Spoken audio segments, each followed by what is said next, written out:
नमस्कार. श्री स्वामी समर्थ. माझ्या सगळ्या गोड यूट्यूब फॅमिलीचं माझ्या यूट्यूब चॅनलमध्ये मी शर्मिला अगदी मनापासून स्वागत करते. आजचा दिवस तुम्हाला खूप छान जावो ही स्वामी महाराजांच्या चरणी प्रार्थना करते आणि आपल्या आजच्या नवीन व्हिडिओला सुरुवात करते. बघा ताईंनो, आपण गुरुपौर्णिमेला कोणाला तरी गुरु मानत असतो, गुरुपद घेत असतो. आपण महाराजांचं सुद्धा या दिवशी गुरुपद कसं घ्यायचं तर याबद्दलचा व्हिडिओ मी तुमच्यासोबत शेअर केलेला आहे.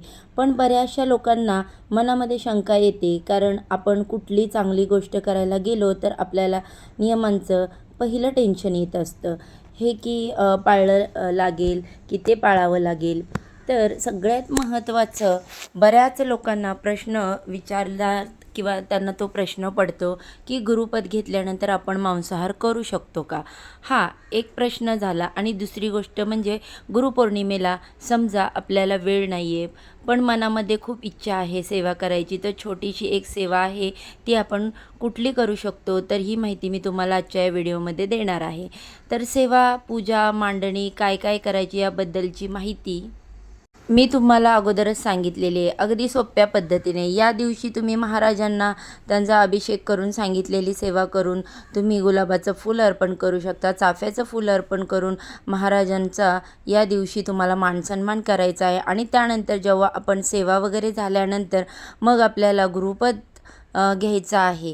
गुरुपद पण घरच्या घरी किंवा केंद्रामध्ये तुम्ही जाऊन घेऊ शकतात. तर ते कसं करायचं याचीसुद्धा माहिती मी तुम्हाला दिलेली आहे.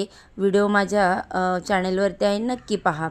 तर बघा, दुसरी गोष्ट म्हणजे बऱ्याचशा महिला वर्किंग आहेत, कोणाची लहान मुलं असतात, तर बघा रोजची कामं वगैरे, तर त्यामुळे आपल्याला काय आहे की काही गोष्टींना वेळ मिळत नाही, पण मनामध्ये खूप इच्छा असते. मग आपल्याला वाईट वाटतं की नाही, की मी नाही करू शकले. तर बघा, तुमच्या मनामध्ये इच्छा असेल तर नक्कीच तुम्ही गुरुपौर्णिमेच्या दिवशी काही सेवा नाही जमल्या तरी फक्त 108 वेळेस, म्हणजेच एक माळ तुम्हाला श्री स्वामी समर्थ मंत्राचा जप करायचा आहे. एकदाच करणार आहात, मनापासून करा, शांततेने करा. मग यावेळेस पूर्ण लक्ष तुम्हाला तिकडेच द्यायचं आहे. फक्त माळ घेऊन तुम्हाला श्री स्वामी समर्थ, श्री स्वामी समर्थ, श्री स्वामी समर्थ डोळे बंद करून महाराजांची प्रतिमा आपल्या समोर आणायची आहे. काही इतर विचार तुम्हाला मनामध्ये आणायचे नाहीत. खूप म्हटलं 5 मिनिटांमध्ये तुमचा हा मंत्र जप जो आहे तर तो होऊन जाईल. आणि अजून एक महत्त्वाचं म्हणजे तारक मंत्र, अशक्य ही शक्य करतील स्वामी. हा तारक मंत्र तुम्हाला एकदा तरी म्हणायचा आहे. तुम्हाला मासिक धर्म आहे, तुम्हाला सुतक असेल तरीसुद्धा नामस्मरणाच्या या दिवसामध्ये तुम्ही मनामध्ये जमेल तेवढं करू शकता. आपण भलेही माळ घेऊन करू शकत नाही, पण मनामध्ये नामस्मरण, कुठलेही असं बंधन नाही की तुम्हाला सुतक आहे किंवा तुम्हाला मासिक धर्म आहे तर तुम्ही देवाचं नाव बोलू शकत नाही. मनामध्ये घेऊ शकता तुम्ही नाव, असं कुठलाही नियम नाही. तरी त्यामुळे तुम्ही अशा साध्या पद्धतीने ही एक सेवा करू शकता. ही समजा तुम्हाला जमत नाही आहे, ठीक आहे. त्यानंतर या दिवशी महाराजांना नैवेद्य म्हणजे अगदी साधा सोपा आपल्या घरामध्ये जो काही नैवेद्य आहे तो आपल्याला अर्पण करायचा आहे. त्याचसोबत काहीतरी गोड पदार्थ आपण अर्पण करायचा असतो. आता मी तुम्हाला काल परवा पण सांगितलं की ज्यांचे पारायण सुरू आहे 11-21 दिवसांचे, त्यांची सांगता कशी करायची.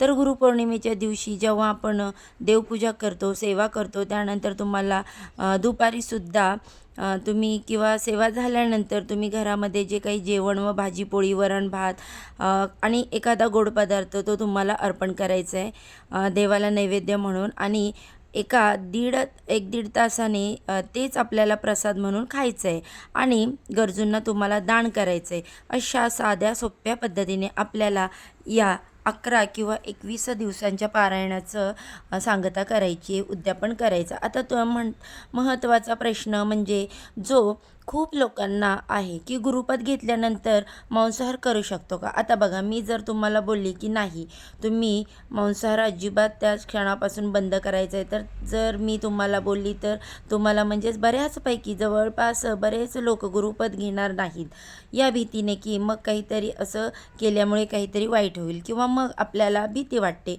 पण मनामध्ये गुरु बनवून घ्यायची खूप इच्छा आहे. तर बघा, विनंती करून मी तुम्हाला सांगते, तुम्हाला मनामध्ये इच्छा आहे ना की स्वामींचं गुरुपद घ्यावं, तर तुम्ही गुरुपद घ्या. व्हिडिओमध्ये मी तुमच्यासोबत शेअर केलेलं आहे की सोप्या पद्धतीने आपल्याला गुरुपद, बघा जवळ केंद्र असेल किंवा तुमच्या देवघरामध्ये स्वामींची मूर्ती किंवा फोटो असेल, तिथे आपल्याला स्वामींना नारळ, खडीसाखर आणि गुलाबाचं फुल अर्पण करायचं आणि स्वामींना प्रार्थना करायची की स्वामी महाराज, मी तुम्हाला आजपासून गुरु मानलेला आहे, तर माझी तुमची जी सेवा आहे ती माझ्याकडून करून घ्या. काही चूकभूल झाली तर मला माफ करा आणि गुरुपद माझं हे जे आहे ते तुम्ही स्वीकारा, अशी मनापासून प्रार्थना करायची आहे. आणि मग बघा, तुम्हाला रोज स्वामींची सेवा करायची आहे. कारण बघा, आपण जेव्हा सेवेला लागतो, पहिले आपल्याला खूप त्रास होतो, बरेच संकट येतात, दुःख येतात. आपल्याला कधी असं वाटतं, अरे मी आता सेवा करायला लागले आणि माझ्या बाबतीत असं घडतं, इतकं वाईट घडतं, मग आपण सेवा करणं सोडून देतो. लक्षात ठेवा, कितीही वाईट काळ आला तरी सेवा करणं सोडू नका.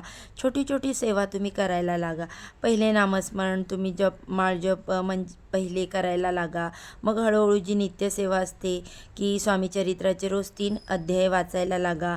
आणि अशी सवय जी आहे ना, कारण बघा, चांगल्या सवयी आपल्याला खूप हळू लागतात, वाईट सवयी आपल्याला एका दिवसात लागतात. पण चांगलं काहीतरी आपल्याला अंगीकारायचं असेल तर त्याला आपण खूप वेळ घेत असतो. प्रत्येक माणसाचं असंच असतं. तर त्यामुळे तुम्हाला स्वामींचं गुरुपद घ्यायचं असेल, तुम्ही नक्की घ्या. स्वामी सेवेला लागा आणि मांसाहाराची गोष्ट झाली तर ती गोष्ट जी आहे ती हळूहळू आपली आपोआप कमी होते. त्याच्यावर आपला चॅनेल बघा, एक सेपरेट व्हिडिओ पण आहे की मांसाहार करणाऱ्यांची सेवा स्वामी स्वीकारत नाहीत का. नक्की तो व्हिडिओ तुम्ही बघा. जमल्यास मी तुम्हाला बघा, खरं सांगते मनापासून की तुम्ही सेवेला लागा. उगाचच आधीच मनामध्ये त्याची तुम्ही भीती घेतली की नाही, मी मांसाहार थांबू नाही शकत पण सेवा पण करायची, मग जाऊ द्या, मी नाही घेत गुरुपद, असं करू नका. मनामध्ये इच्छा आहे ना, तर तुम्ही गुरुपद घ्या, सेवेला लागा. पुढचं सगळं महाराजांवर सोडा. कारण बघा, आपल्या ज्या सवयी आपण समजा मांसाहार वगैरे करतो, तर ते एका दिवसात कोणीही सोडू शकत नाही. या गोष्टी सोडायला, वाईट गोष्टी सोडायला हळूहळू वेळ लागतो. पण आपल्याला याची जाणीव होणं, कुठेतरी मनामध्ये वाटणं की नाही, मी गुरुपद घेतल्यावर हे चालेल का, हा सुद्धा प्रश्न मनात येणं, ही सुद्धा खूप मोठी गोष्ट आहे. तर त्यामुळे तुम्ही गुरुपद घ्या, सेवेला लागा. बाकी कुठल्या चांगल्या वाईट गोष्टी आपल्या आयुष्यामध्ये आणायच्या, कुठल्या वाईट गोष्टी काढायच्या, हे महाराज ठरवतील. आणि बघा, सेवा रोज झालीच पाहिजे. जेव्हा तुम्ही गुरुपद घेता तर तुम्ही बघा, रोज सेवा ही झालीच पाहिजे. श्री स्वामी समर्थ मंत्राचा जप यावेळेस, त्यानंतर तारक मंत्र आणि स्वामी चरित्राचे 3 अध्याय म्हणजे 21 अध्याय जे असतात त्याचे रोज 3 अध्याय वाचायचे असतात. तुम्ही एका आठवड्यामध्ये स्वामी चरित्राचं एक पारायण पूर्ण होतं यामुळे. तर अशी ही सोपी नित्यसेवा आपण त्याला म्हणत असतो. तर तुम्ही पहिले नामस्मरणाने सुरुवात करा, मग हळूहळू तुम्ही स्वामी चरित्र वगैरे याचा पाठ करायला लागा. बघा, कारण आपण सेवा किती मनापासून करतो त्याला जास्त महत्त्व आहे. तुम्ही किती जास्त वेळ सेवा करता हे जास्त महत्त्वाचं नाही, फक्त मनापासून सेवा करा. बघा, गुरुपद घेतलं असल्यामुळे आपल्या आयुष्यात इतर चांगल्या गोष्टी होणारच आहेत, वाईट तर काही होणार नाही. तुम्ही गुरुपद घ्या, बाकी सगळ्यांचा विचार करू नका. खरंच हा दिवस खूप महत्त्वाचा आहे, वाया जाऊ देऊ नका. 15 मिनटाची सेवा असते, 15 मिनटाच्या या गोष्टी असतात, गुरुपद घेणे वगैरे, पण या गोष्टींमुळे आपण आयुष्य बदलून जातं. म्हणून नक्कीच तुम्ही या गोष्टी करा. आणि समजा गुरुपद जरी नाही घेतलं तरी स्वामींचं केंद्र असेल, मठ असेल, तिथे जाऊन तुम्ही स्वामींचं दर्शन घ्या.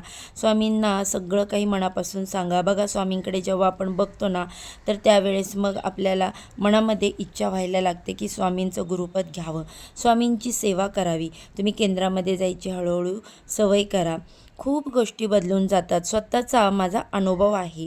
आणि बघा, कितीही वाईट काळ आला तरी आपले जवळची माणसं आपल्याला सोडून जातील, पण आपले स्वामी आपल्याला कधीही सोडून जात नाहीत. तुम्ही त्यांची छोटी मोठी जरी सेवा केलेली असेल तरी ती सेवा आहे तर ती परतफेड स्वामी आपल्याला करतच असतात. आणि बघा, या गोष्टींच्या आपल्याला खूप फायदा होतो. या स्वामींच्या सेवेमध्ये तुम्ही सेवा करणं एक वेळ सोपं, पण त्या सेवेमध्ये टिकून राहणं खूप खूप महत्त्वाचं आहे. आपण बघितलं असेल बरेच लोक अगदी 6-6 महिने बघतो की वाचत असतात, हे वाचतात ते वाचतात आणि एखाद्या दिवशी अगदी तुम्ही ते देवाचं सुद्धा विसरून जाता, म्हणजे सेवेला लागतात मग मध्येच ते सोडून देतात. पण असं करू नका. कंट्रोल या गोष्टी ज्या आहेत ना, हे सगळ्या आपल्या हातामध्ये असतात की कुठल्या गोष्टी आपण किती वेळ आपल्यासोबत ठेवल्या पाहिजेत, त्याचा किती चांगला परिणाम आपल्या आयुष्यावरती होतो. त्यामुळे बघा, या गोष्टी नक्की करा. गुरुपद कसं घ्यायचं हे मी तुम्हाला सांगितलं आहे मागच्याच एका व्हिडिओमध्ये. तर गुरुपद घ्या. आणि दुसरी गोष्ट म्हणजे बघा, या दिवशी दान करा. दान करण्याला खूप महत्त्व आहे. स्वामींचं केंद्र असेल तिथे तुम्ही जा. या दानामध्ये बघा, तुम्ही अन्नदान, वस्त्रदान, पैसे, तुमच्या यथाशक्ती जे काही शक्य असेल ते तुम्ही गरजूंना दान करा. आणि जवळपास कुठे स्वामींचं मठ असेल तर त्या दिवशी नक्की तुम्ही किंवा दत्तांचं मंदिर असेल तर ते तुमच्या इथे असेल तर स्वामींचं गजानन महाराज असतील, तुम्ही जा, तिथे जा आणि दर्शन घ्या. खूप खूप प्रसन्न वाटतं. आणि दुसरी महत्त्वाची गोष्ट म्हणजे काही नियमांचं पालन करा. घरामध्ये या दिवशी शिवीगाळ, भांडणं वगैरे, कटकटी, मनामध्ये वाईट विचार, कोणाची फसवणूक करणं, वाईट कर्म करणं, या गोष्टी या दिवशी कटाक्षाने टाळा. खूप वाईट परिणाम आपल्या आयुष्यामध्ये याचे भोगावे लागतात. तर बघा, गुरुपद घेतल्यानंतर मांसाहार करू शकतो का, हा बऱ्याच जणांचा पडलेला प्रश्न. माझ्या मते तुम्हाला तुमच्या शंकेचं निरासन झालं असेल अशी मी अपेक्षा करते. माहिती तुम्हाला पटली असेल, व्हिडिओला लाईक करा, शेअर करा. आपल्या चॅनलवरती नवीन असाल तर सबस्क्राईब नक्की करा. धन्यवाद सर्वांना. श्री स्वामी समर्थ.